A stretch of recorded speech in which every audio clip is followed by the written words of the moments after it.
Much for staying on here on the program. Let's get into some sports action now. So you get a chance as a footballer to be called into the national team, the Black Stars. What will be your motivation as an individual? Well, I want to know that, so send that to me on Facebook. Is it an opportunity for you to make money or to be patriotic? Some believe it should be both. But what do you think as an individual, looking at the way football as a game has become globally acclaimed business venture? Meanwhile, the government in Ghana is under pressure by the Black Stars, the national team that is, to pay the appearance fees in the ongoing Brazil 2014 World Cup, though FIFA, I understand, is responsible for the payment of this money. The question is government compelled to make this payment despite the numerous economic challenges it is facing, and when it could implore the Stars to be patient until this money reaches the government? You recall also that this government is complaining at times without a number, the fact that it doesn't have funds to deal with certain pertinent issues here in the country. James Oyedeji, who is here with me in the studio, is a sports historian, and we'll talk about this over the next few minutes on the program. You're welcome. Good morning, madam. So let's first set the dynamics right. Who pays this appearance fee to the Black Stars? The government of Ghana. Not FIFA. Not FIFA. What has FIFA got to do with the internal arrangements? This is part of an internal arrangement which was started by the Honorable Safumafu. Okay. Because we were so desperate to participate in the World Cup. Okay. In 2006, he recommended, and it was accepted, that the players should be given $50,000 as a advance fee. All things being equal, and in line with the projection of money, quest for money, this amount was topped up to $75,000 in 2010, South Africa, under the late professor's regime. So all things being equal, the players and other beneficiaries are saying that in 2014, it should also go up by the same percentage, 200,000. Can't we do without appearances? We can do that. It's a matter of policy. That's what I was telling someone this morning. The government can decide I'm paying or I'm not paying. It's a policy. So it depends on the policy and how you frame the policy and how you want to implement the policy and how the citizenry are educated to understand the policy issues. That is when you cannot go here or there. That is the issue. I think the team players have done quite well in using this policy we have to the advantage, in that they are always asking for the appearance fees and wanting an increase to that.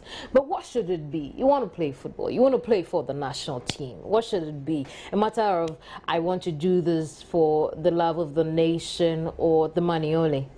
Oh, no, it's not the money only, and it's not the nationalistic instincts alone too. It's a combination of the two.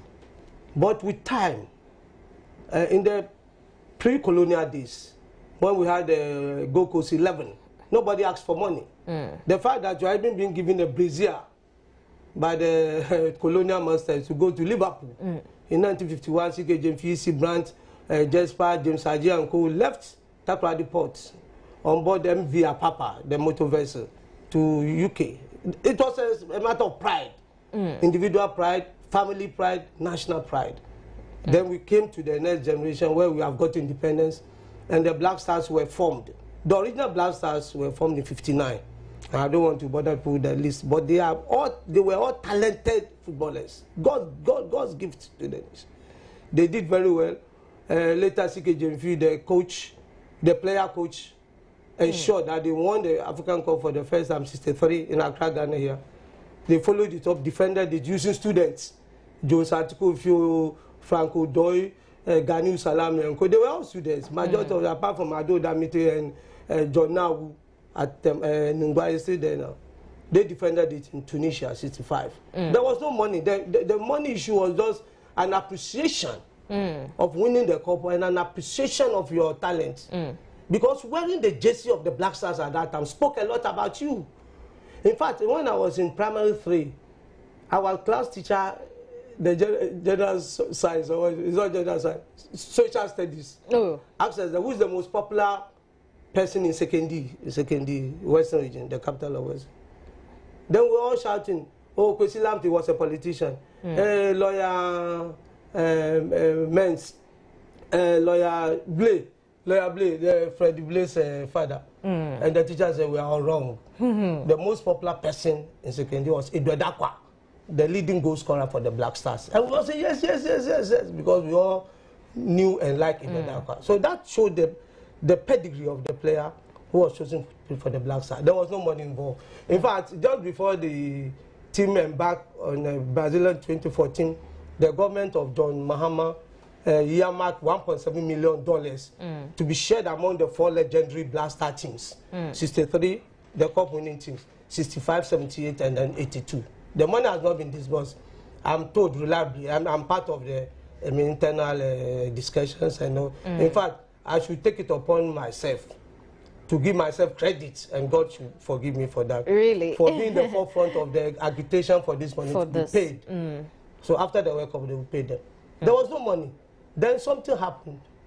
The economy went down. There was a lot of problem in Ghana. You know, the economic downturn, especially in the early 80s. So for you now to get the boys to play, you have to entice them with money. Honorable UT Mason told us to do my teachers went to play Homowo Festival match at Pampram.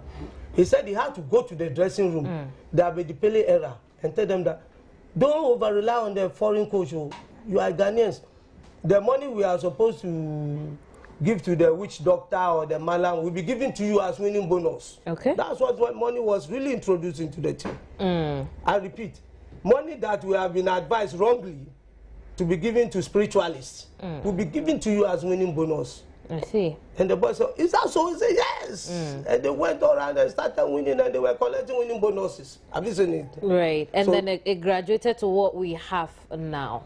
No, what we had now was a desperate move by Osafo Mafu. I don't want to repeat myself. So then my point now is, if we give these boys money, as a people we don't have, but we found to give them, and they don't perform, we can hold them accountable. They don't perform. Yes. It is not a performance related issue at all. It isn't? It isn't, because on the flip side, you can't quantify glory. Do you understand what I'm saying? Assuming the Blacks or any other country brings the cup to the country, people forget about their economic hardships, at least for a period. I'll give you a very classical example. In 2002, the Brazilian nation wanted to impeach Dr. Da Silva, the president. And then it coincided with the World Cup in Japan, Korea. So the general consensus in town was that, oh, let's go and play the World Cup. After that, then we continue with the impeachment process. Brazil went to Japan, Korea, lifted the cup, and they forgot about the impeachment. No, so what I'm saying with the Ghana Black Stars is, shouldn't, if money really wasn't a part of the deal, this appearance fee wasn't a part of the deal, if we are giving them this appearance fee, shouldn't it come with some conditions, so that if those conditions are not fulfilled, then we can hold the Black Stars accountable for taking our monies we don't actually have, but we found to give them? That would be in the next Mondial, because we now want to introduce new factors. Okay, it was not there. But would that make sense as far as football is concerned? No, so far as I'm concerned, it wouldn't be necessary. Ask me why. As an economist, we pay these artists and stars what we call transfer earnings. What work do? They play football, then I clap and I feel happy.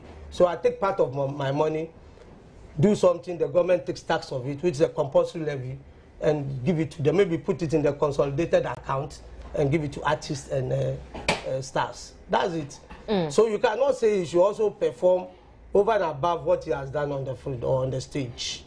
So that is the real definition of productivity. Black Star players, what are they? Are they producing sugar or kente cloth? But like you said, it was as a result of a desperate attempt to be in the World Cup. We introduced the appearance fees. Well, we have done that. That's fine. But what I'm asking is that we wanted to be somewhere. That's why we're adding the appearance fee. If we don't get there, the Black Stars should be held accountable. Those who were paid those appearance fees should be held accountable, because we didn't get there. You are right, but it was not part of the condition before they embarked on to Rio de Janeiro. Right. So maybe when you are now going to Russia, in the next 4 years or to Dubai in 2022, you can add those conditions. Right. Let's talk to former chair of the GFA, Dr. Nyaho Tamaklo. Thank you very much, Doc, for your time here on News Desk. Hello, Doc. Thank you. Yeah. Right. Doc, I want us to start off by looking at appearance fees for players. How important is this as far as you're concerned? Well, appearance fee.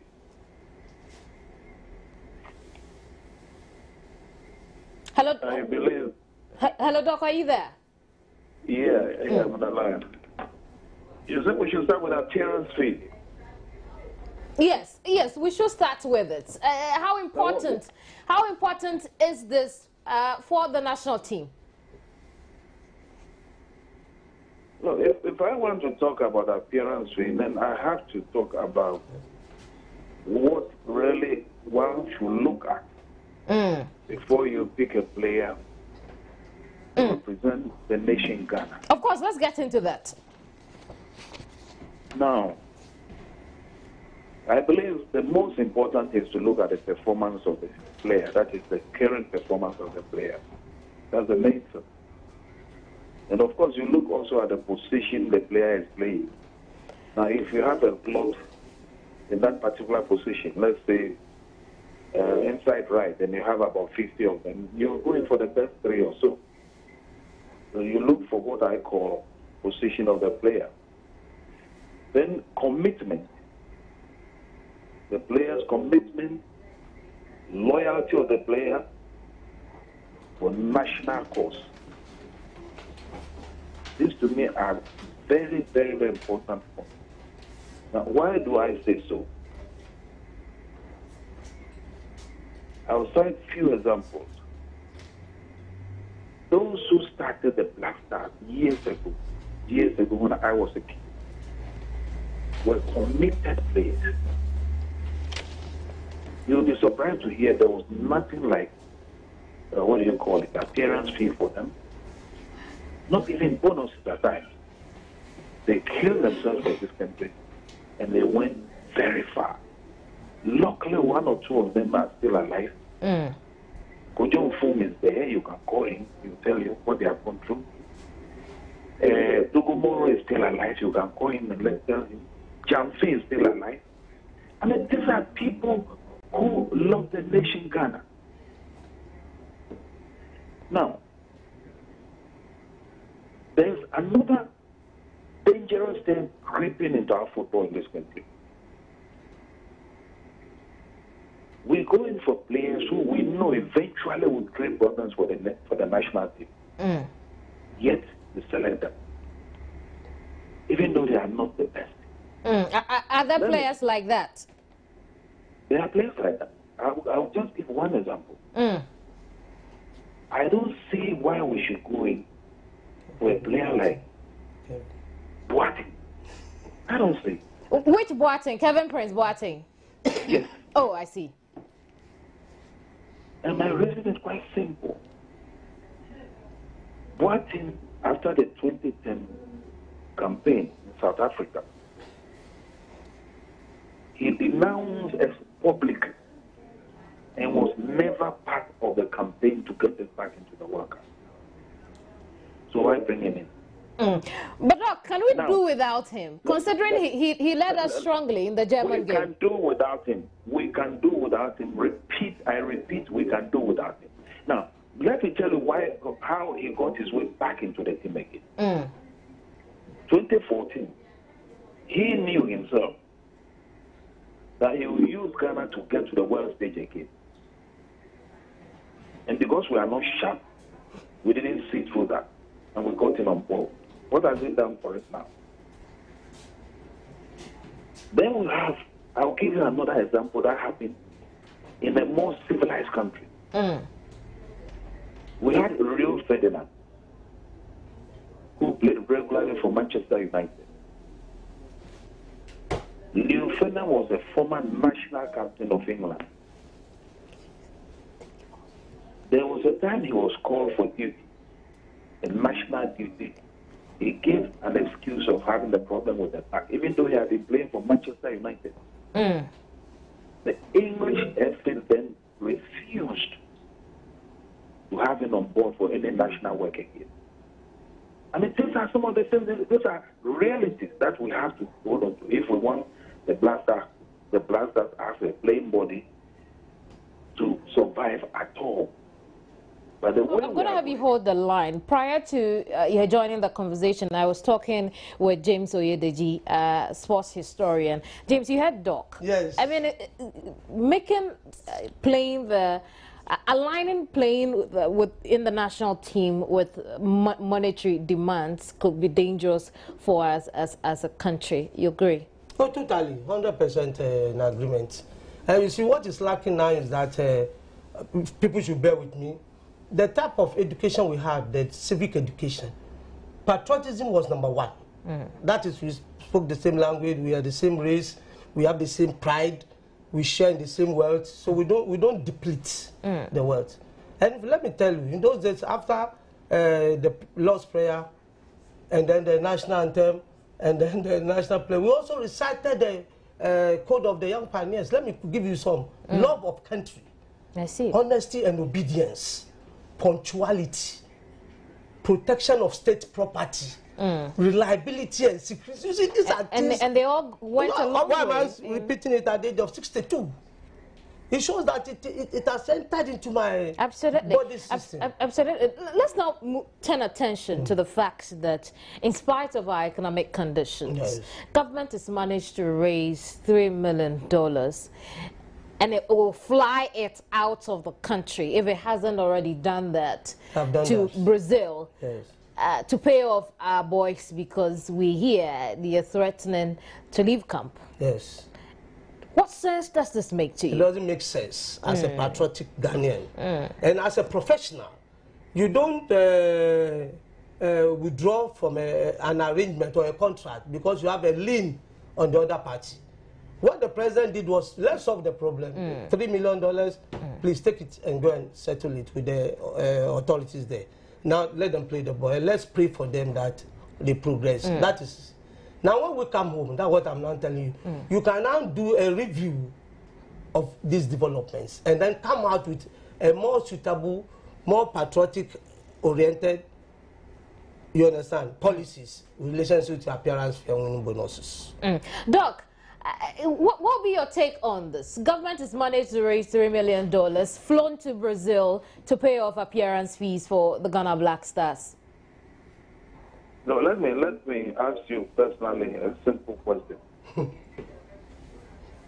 Are you paid before you work?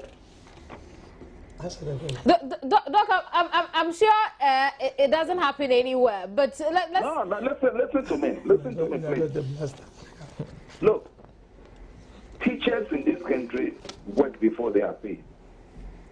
Doctors in this country, now I'm talking about medical doctors in this country, work. Then again, you are a banker, James. Yes, ma'am. And an economist. I mean, it's not such an easy thing to carry hard $3 million cash to, you just fly it out of the country and say that we're losing a lot from this. We can't get to have our taxes paid from it because they are carrying it in cash. It won't go through any bank for any bank to try and invest the money before it pays you off. How bad is this? Okay, in international liquidity, you don't encourage the movement of cash across borders, okay? It's not an encouraging factor. But this is something that happened because they couldn't resolve the issue at home. Whether the accounts of the players should be credited. Is it only the players? I think some officials might benefit. They couldn't credit their accounts with the monies involved, or they didn't give them the monies at home. So you have to fly. It is unethical. And two, it is not safe, and it encourages a lot of speculations and all those things about, I don't want to use the word, but you are forcing me, about possible money laundering. Why do you move money across such borders and into an area where you are an area that is noted for drug barons activities and all those things? You know where they are going?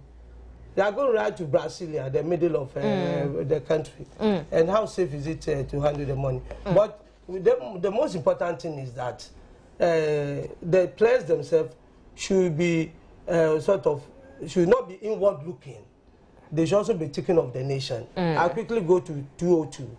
The Argentine national team, led by Veron and co, decided to forego any form of monetary reward from the government, and rather instructed that any monies due them should be used to improve the educational sector of Argentina. That's fantastic. Yes. And the present English team that came and some of the European teams, they told the authorities, I agree with them, that use the money due me to develop underprivileged homes.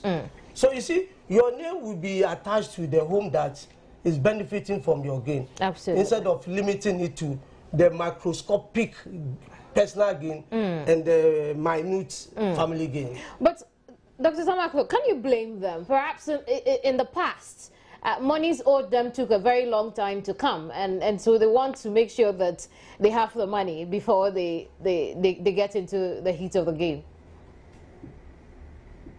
So your question again, I didn't get it. I'm saying perhaps in the past, monies owed to them had not been paid on time. The money owed to who? To the Black Stars had not been paid on time, hence they want to make sure that they are getting it this time. No, but I don't think that should be the main reason for them to behave the way they behave. I don't believe so. Listening to some of the commentators in the, South Africa, those who make the PSTV, saying that it appears as if the African footballers are not nationalists. They were like, when we play, that is what it shows. You look at the German playing as if he's at war with you. Look at Italian playing as if he's at war with you. And most of the African players are so lackadaisical in their distance. In their play. I mean, you can't do that. We have to get people who are committed, and we can get them in this country. If we have to sit for 5 years without taking part in the World Cup, let's sit and get committed people like it was done some years back, where you have people like Odamite who are nothing. You have people like Infumi is still around. You can ask him to tell us his experience in those days. People like CK Jamfi, they are still alive. Look like this. 3 of them, Doko Mono, I know is also alive. So that these boys should be taught what nationalism is all about. Because I think they have more than enough money in their pocket. Doc, please hold the line for a bit now.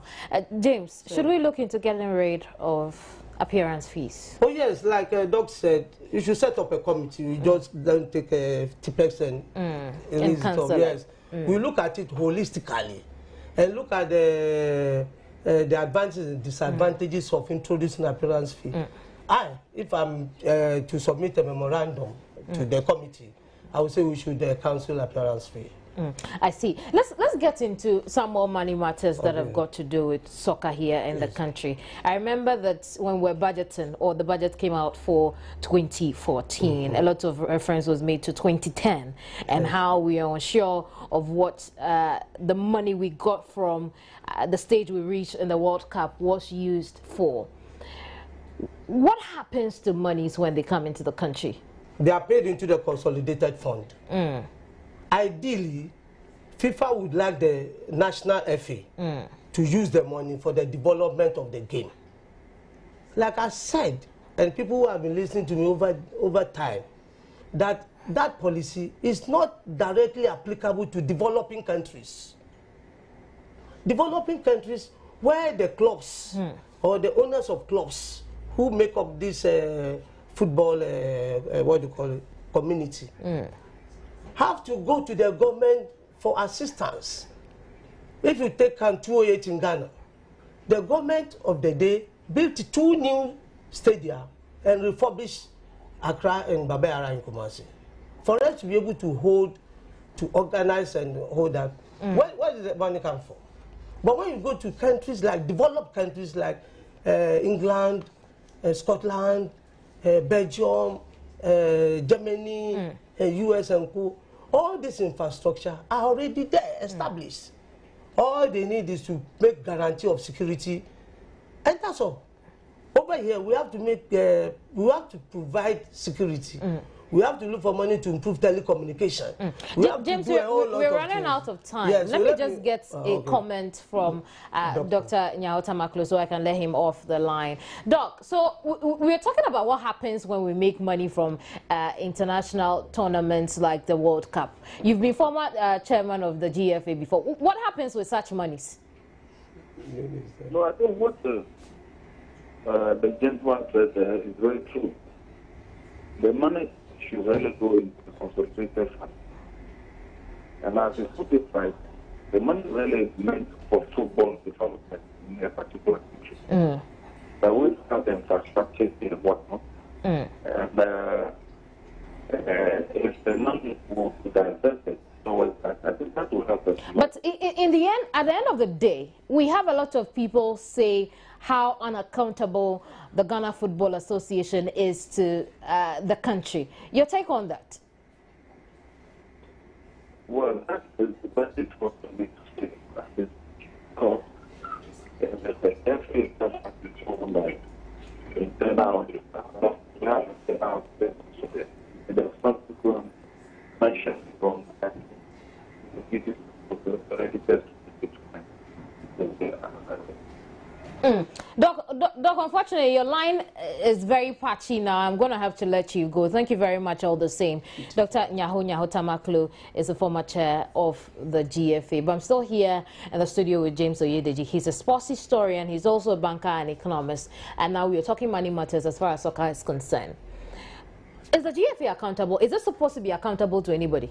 Yes. But is it accountable? Yeah, they are trying. You see, we started this thing. Yes, they are trying. You see, we started this thing on a purely, what do you call it, governmental level, where we had, that time it was Ghana Amateur Football Association. So there was no professionalism. There was no need to introduce money to players to play. There was no need to do a whole lot of money-related activities. Now the whole thing has changed. Football has now become a global business. The highlights were very clear in 1994, when the then president of FIFA, Joao Avalanche, combined with his friend who was owning International Leisure and Sports, a tourism company, that let's invest money into football, and then the return on investment to be so huge. And we saw it. Coca-Cola coincidentally sponsored that Mondial 1994, and they made a lot of profit, so they have to give the national associations all the monies they used for preparation, even at the quarter-final stage. But we haven't managed to develop football. Look at the women's team. Look at the younger teams as well. And the attention is mostly the national men's team, the Black Stars. Yes. Which means that the money we get does not go to good use. No, don't be so. You are so hard with description. But it's true. You know, but you are so hard. Let's be a bit, lenient. I see. I'm going to do that by attacking your profession. You know, all along we've been saying that the media has been saying that this is a GFA, Black Star GFA, and the president of GFA also replied that the media is also GFA, Black Star media. Even the training session of the Black Stars are so highlighted that the development of the coach football, the academicals, the secondary schools, the lower divisions and so on. Let me give you a response to that. The media relies on what makes news. If the GFA makes the other ones attractive enough, you wouldn't need to invite the media to cover it. We'll just do it naturally. I accept your conclusion. I see. We'll end our conversation here for now. Thank you very much, James. James Oyedeji is a former lecturer. He's a banker and economist. He's also a sports historian. We've been discussing the Ghana Black Stars. We've had it. You should want to play for the national team because of pride and the prestige that's got to do with it. And we should look into the appearance fee again. It's unheard of. My name is Kemini Nyamani Amano. This has been News Desk. Good morning.